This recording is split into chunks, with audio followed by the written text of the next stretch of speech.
सभी लोग अग्नि देवता से प्रार्थना करेंगे कि वो इस कार्यक्रम में अपनी उपस्थिति प्रदान करके, अपनी ऊर्जा, अपनी शक्ति प्रदान करके हमको और आपको, अग्नि का काम होता है, अग्नि से हमको, अग्नि क्या है, चेतन प्रकाश का वो है, प्रतिनिधित्व करती है। प्रकाश जो है वो चेतना का प्रतीक है। हमारी जो बुद्धि है वो सद्बुद्धि में कन्वर्ट होकर ऊपर की ओर उठे, क्योंकि अग्नि जब आप प्रज्वलित करते हो तो वो उसकी लो हमेशा ऊपर की ओर रहती है। जो जिसके पास बैठता है वैसा ही गुण उसमें धारण होता है। तो इसका ये प्रकाश के प्रतिनिधित्व के रूप में, भगवान सूर्य के प्रतिनिधित्व के रूप में, क्योंकि ब्रह्मांड में जो ऊर्जा है, जो ब्रह्मांड का जो पिता कहा गया है या आत्मा कहा गया है, उस भगवान सूर्य को कहा गया है। तो भगवान सूर्य के प्रतिनिधि के रूप में हमने अग्निदेव को आह्वान किया, इसलिए दीप प्रज्वलन किया जाता है। फिर उसमें गाय का घी होता है तो वो ऑक्सीजन जल करके ऑक्सीजन प्रदान करता है। रुई में, रुई कॉटन की होती है तो रुई से हम बनाते हैं। तो ये पूरा साइंटिफिक एक मॉडल है। इस पर ये हमारे पूर्वजों ने हमको दिया है।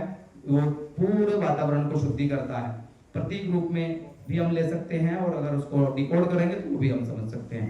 अब हम श्रद्धा सुमन अर्पित करेंगे राजीव भाई को। भारत जी अब आप संचालन करें। उसके बाद हम ये प्रतिज्ञा लेंगे। पहले श्रद्धा सुमन आप अर्पित करें।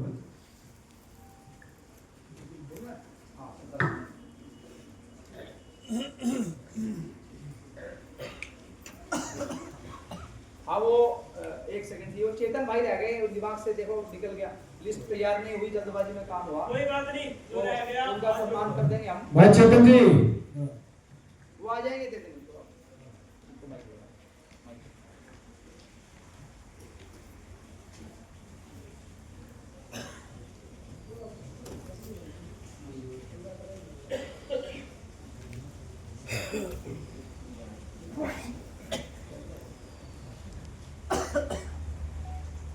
राजीव भाई को याद करते हुए बहुत लंबा सफर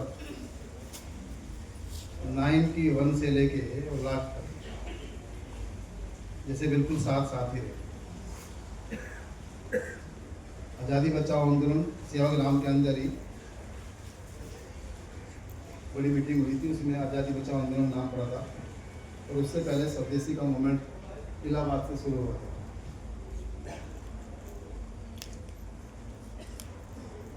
याद करते हुए एक ही बात कहना चाह रहा हूं, व्यवस्था परिवर्तन संकल्प दिवस।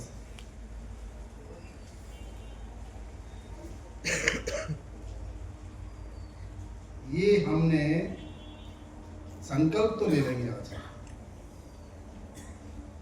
पर व्यवस्था कहते किसे है, अगर इसको नहीं समझा तो जिस तरह पहले सारे संकल्प अधूरे पड़े, ये भी अधूरा पड़े। पूरे अस्तित्व में मोटे मोटे रूप में 4 चीजें, ध्यान से सुनना मेरी बात। सबसे पहले हवा, पानी और धरती है, जिसको पदार्थ अवस्था कहते हैं। दूसरा फिर पेड़ पौधे, उसका विकसित रूप, जिसको प्राण अवस्था कहते हैं। फिर पशु पक्षी और जीव जंतु है, जिसको जीव अवस्था कहते हैं। और फिर मनुष्य है। ये एक विकास क्रम है।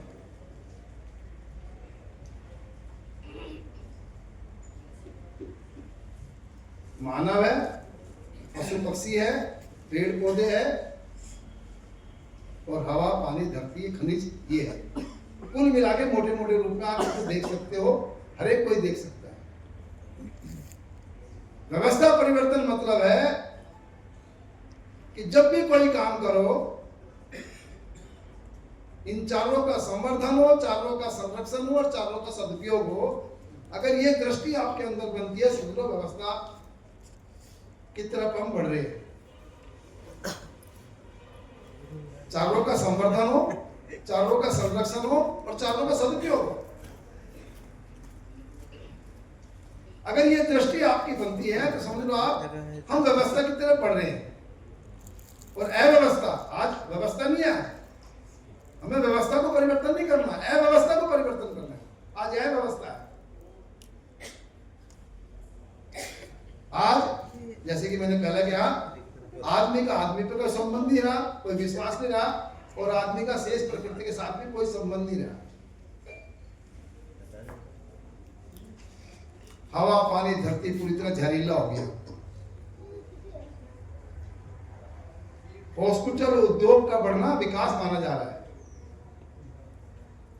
होटल उद्योग का बढ़ना विकास माना जा रहा है।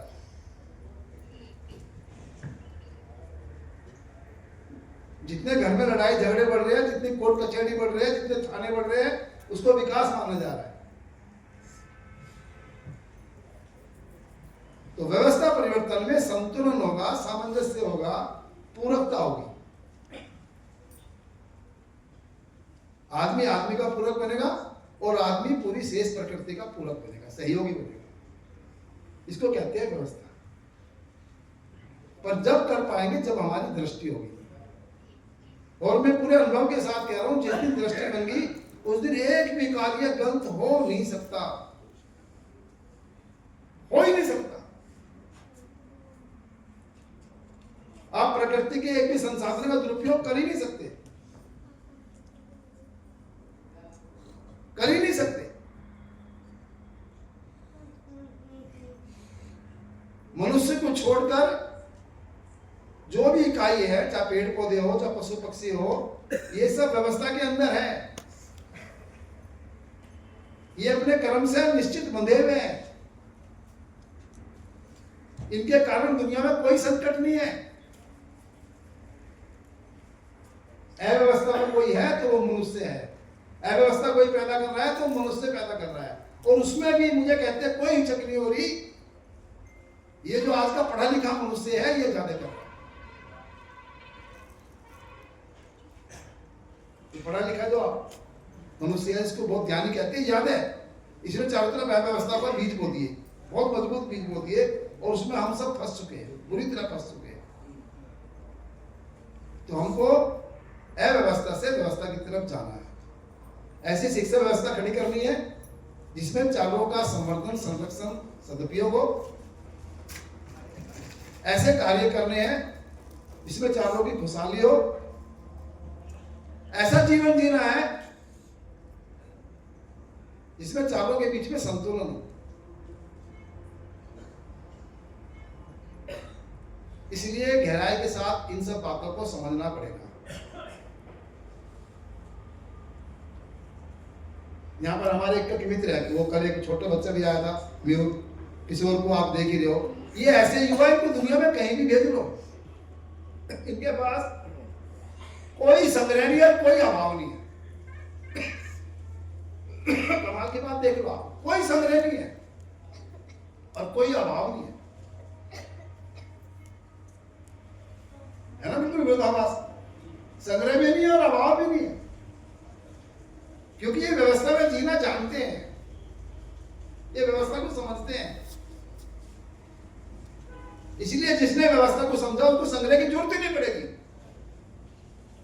उसको बैंक बैलेंस की जरूरत नहीं पड़ेगी।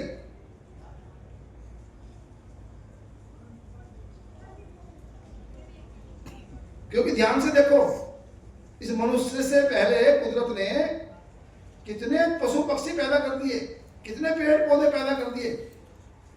मनुष्य ज्यादा है या पशु पक्षी ज्यादा है?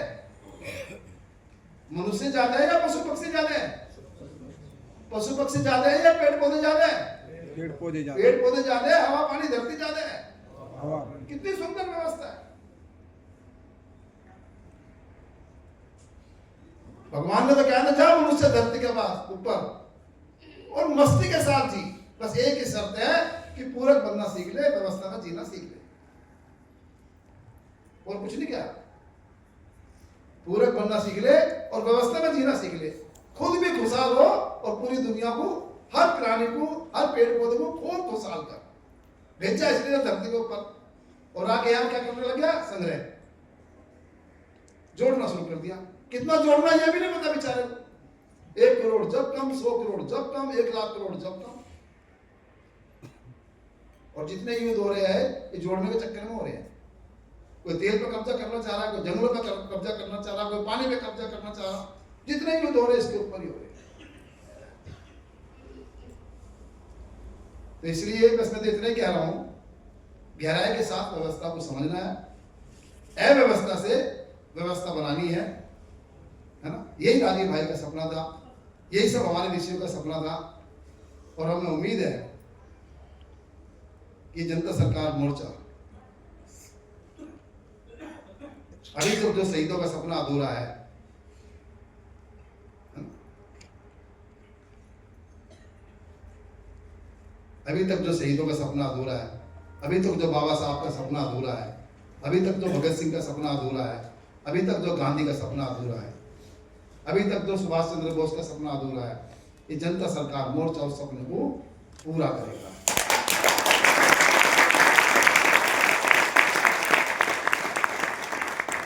इसलिए बहुत बड़ी जिम्मेवारी हम सबके ऊपर है। इतना मैं कह देना चाहता हूं, जिस दिन आपने जिम्मेवारी वास्तव में अपने ऊपर ले ली ना, उसके आनंद का कोई पिठोर नहीं है, समझ। कितना आनंद आएगा उसको तो मैं अपने अनुभव से कह सकता हूँ। और जिसने अनुभव लिया हो, एक तरफ करोड़ों रुपए है और एक तरफ आपने इसमें आनंद ले लिया, थोड़ा सा भी चख लिया, तो फिर रुकने वाले नहीं। व्यवस्था चीज ही ऐसी है, जिस दिन व्यवस्था में जीना सीखिए और उसका आनंद एक बार चख लिया तो फिर अव्यवस्था में पहुंच जाएगा। एक बार अमृत जिसने चख लिया फिर ध्यान कौन पिएगा।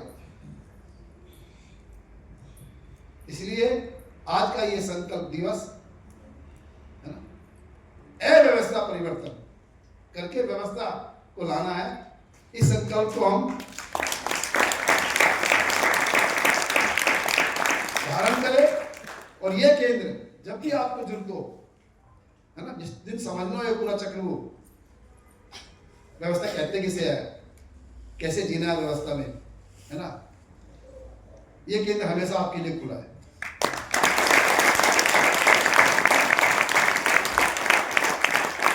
इसका उद्देश्य भी यही था, जब इसकी नींव पड़ी, इसका उद्देश्य भी यही था कि देश भर के युवा आए, है ना, और जीवन जीना सीखे, खुद भी सुख से जिए। और जैसे हमारे को नारा देते हो ना, कौन सा नारा है वो, सब जीतेंगे, हम तब जीतेंगे जब सब, हाँ, हम तब जीतेंगे जब सब जीतेंगे। ये नारा वास्तव में सत्य कर दो भाई, ये नारा वास्तव में सच कर दो, क्योंकि सबकी जीत में ही हमारी जीत है। मैं कभी कभी सोचता हूं कि जो मुझे चाहिए वो मेरे देश के हर देशवासी को चाहिए, जो मेरी आवश्यकता है मेरे देश के हर व्यक्ति की आवश्यकता है। तो जब भी मैं इन प्राकृतिक संसाधनों का भोग करूं तो ये देखूं कि भाई मेरे देशवासियों को भी ये मिल सकता है या नहीं, मेरे अंतिम मेहनत का व्यक्ति को भी ये मिल सकता है या नहीं, है ना। ये नहीं कि मैं तो अपना खूब भोग रहा हूं और करोड़ों लोग बेचारे छोटी छोटी बात के लिए तड़प रहे हैं। मेरा भतीजा, मेरे भाई साहब को भी कहते हैं अब बड़े हो गए, उम्र ज्यादा हो गई, अब एसी में टिकट बनवा ले करो ना। मैं कहता हूँ बात सुनो, इस देश में तो लोग अभी एसी की बात छोड़ो, स्लीपर के टिकट भी नहीं बनवा पाते, है ना। जनरल में भी टिकट आते हैं और करोड़ों लोग आते हैं, मगर ऐसा है एसी में लगेंगे 1500 और स्लीपर में लगेंगे 500, 1000 रुपये बचेंगे, 1000 रुपये किसी मेरे साथी के काम आएंगे।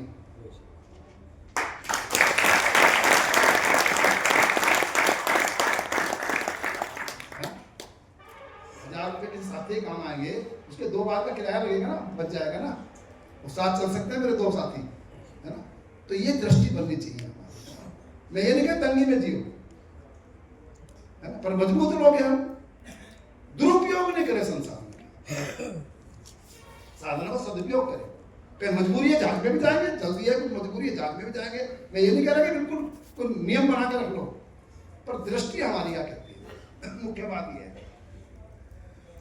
तो बस मैं आज यही कहूँगा, बहुत अच्छा लगा, बहुत दिक्कतें भी आई, ये शिविर यहाँ आसानी से नहीं हुआ, है ना। रोज आना मेरे पे भी बहुत दबाव था, दिल्ली में जरूर था मैं, पर जिस दिन किशोर भाई ने, रवि भाई ने मुझे कह दिया कि हमें जेल में जाना पड़ता, जाएंगे सत्यभाई शिविर होएगा, उसके बाद हो गया।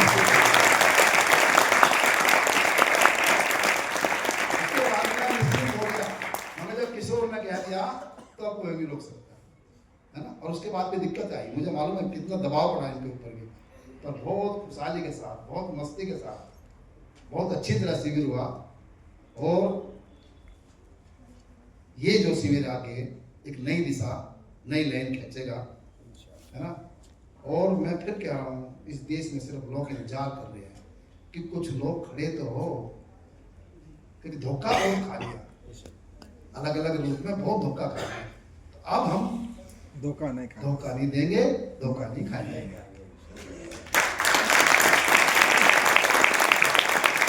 और मुझे कहना तो इसलिए मुझे रोका भी किसी ने, पर मैं कह देना चाहता हूँ, ये जो हमारे कुछ साथी जाने अनजाने में भटक गए हैं, दूसरी तरफ चले गए ना, इन सब से भी प्रेम करो, ये सब भी साथ आएंगे, सब साथ आएंगे, आखिरी में यही आएंगे, सब साथ आएंगे। मेरा पूरा विश्वास है, मेरे लोगों से बात भी चल रही है ना, सब साथ आएंगे। हमें कुछ नहीं बोलना अपनी तरफ से, हम कहेंगे भाई आप भी हमारे काम करें, हम भी आपके करें, है ना। कुछ काम करने के ढंग में मतभेद है, इसमें कोई बात नहीं, होती है परिवार में भी, पर लक्ष्य तो हमारे एक ही है ना, उस शैतान को चुनौती देना, जिसके कारण आज पूरी प्रकृति है, पूरा मानव दुखी है। लक्ष्य हमारा सबका एक है ना। तो इसलिए आप भी हमारे हो, काम करने में थोड़ा बहुत मतभेद हुए, हमारी भी गलती हो सकती है, आपकी भी हो सकती है, इसमें कोई बात नहीं, तो सबको साथ लेकर चलेंगे। इस आशा के साथ मैं आज इस उम्मीद के साथ कि अगले 2 साल के अंदर देश में कई हजार युवक बिल्कुल सत्य और अहिंसा के रास्ते पे चलते हुए इस व्यवस्था परिवर्तन के काम को भारत ही नहीं दुनिया में, दुनिया के सामने रखेंगे और एक आशा की किरण पैदा करेंगे। इसी आशा के साथ जय हिंद, जय भारत। बहुत बहुत धन्यवाद भारत जी का, जिन्होंने अपना कीमती समय दिया और अपना हमको मार्गदर्शन दिया। मैं एक कविता से समझाने की कोशिश करूँ इनकी बात को आप लोगों के बीच।